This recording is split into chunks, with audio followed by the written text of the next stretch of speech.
titignan ko yung panahon. Hindi dahil sa gusto ko, ayaw ko na. Tapos na ako sa politika, dumaan na ako pagka-presidente. Wala nang sa akin na meron pa akong ambisyon. Kaya lang, kung sakali merong compelling reason na kailangan ang boses ko, pwede kasi magsalita ako sa civilian. Wala kang platform.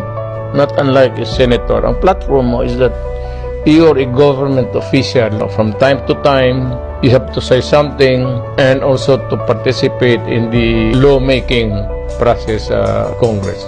Ang masagot ko sa iyo, prangka-prangka, if there is a compelling reason na kailangan akong lumabas uli at pumasok sa politika, kung kailangan yung boses ko para marinig, baka mapipilitan ako, tatakbo ako ulit.